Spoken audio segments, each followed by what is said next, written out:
Halo teman-teman sekalian, terima kasih kepada teman-teman yang masih tetap bersama kami dalam acara Bincang-Bincang episode pertama mengenai apa itu forgiveness. Selanjutnya tadi kan Ibu sudah memberitahu jenis keduanya itu pemaafan emosional. Apa sih Bu pemaafan emosional itu? Nah, berbeda dengan pemaafan sebagai keputusan ini adalah perubahan perilaku, cara kita memperlakukan orang yang menyakiti kita. Nah, kalau pemaafan emosional ini itu lebih dalam, Wina. Jadi dia bermain di level emosi.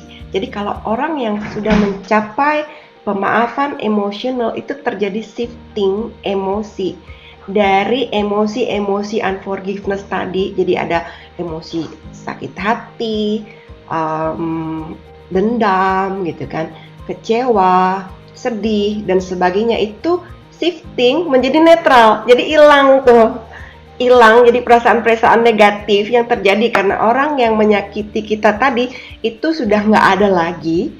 Nggak cukup hanya netral, bisa juga berganti menjadi perasaan-perasaan positif yang berorientasi pada orang lain. Misalnya perasaan-perasaan rasanya aduh jadi kasihannya ngelihat orang itu, perasaan empati timbul, perasaan simpati timbul, perasaan sayang timbul terhadap orang itu.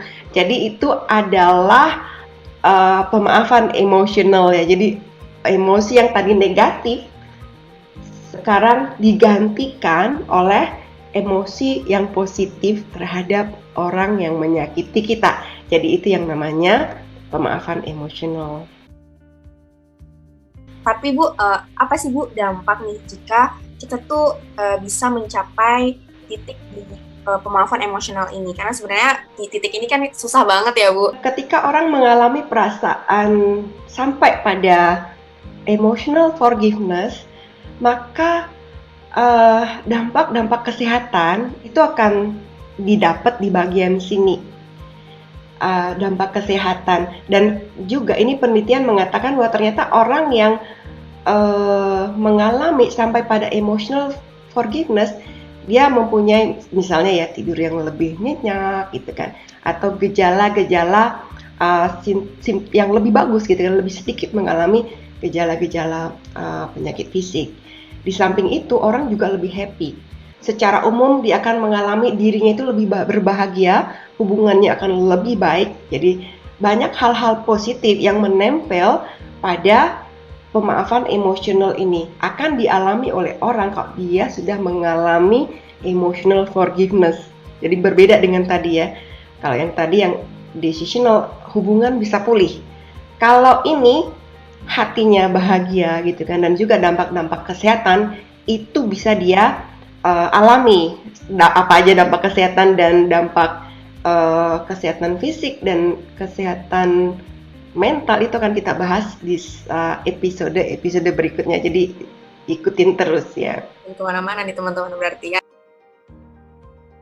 Nah, gimana sih kita bisa mencapai di tahap kita pemaafan emosional ini, Bu? Nah, ini pertanyaan sangat penting. Ya, memang ya kadang masyarakat atau dari masyarakat mengajarkan, orang tua kita mengajarkan untuk memaafkan. Tapi kadang kita belum ada yang mengajarkan bagaimana untuk bisa memindahkan emosi ini ya. Persoalan emosi ini kayaknya belum ada sekolah ya gitu ya. Tapi jangan khawatir, sejak abad 20-an ini ilmu forgiveness sudah diteliti banyak sekali di ilmu psikologi dan dipelajari apa saja yang bisa menolong orang untuk mencapai emotional forgiveness.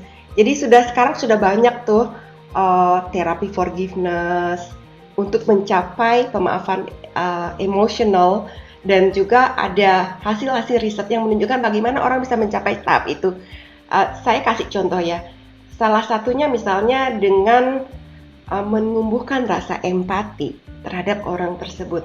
Ketika perasaan empati terhadap orang yang menyakiti kita ditimbulkan, maka perasaan negatif ini bisa shifting gitu loh. Bisa yang tadinya perasaannya negatif jadi bisa timbul perasaan, oh saya mengerti gitu loh. Oh saya mengerti kenapa dia bisa melakukan hal tersebut.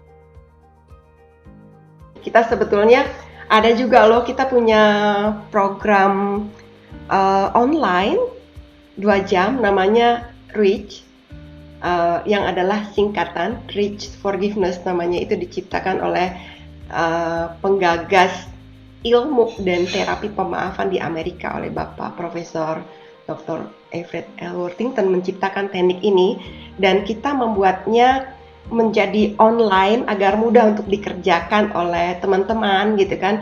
Dan dengan mengikuti REACH ini kita akan diajarkan bagaimana tahap-tahapnya untuk mencapai emotional forgiveness. Jadi dilatih dan dibuat menjadi terbiasa, sehingga lama-lama orang akan menjadi seorang yang terbiasa memaafkan, seorang yang nggak menyimpan sakit hatinya sehingga perahunya penuh gitu kan, dan mungkin kapan bisa tenggelam karena sakit hati disimpan terus, atau mungkin malah meledak gitu kan.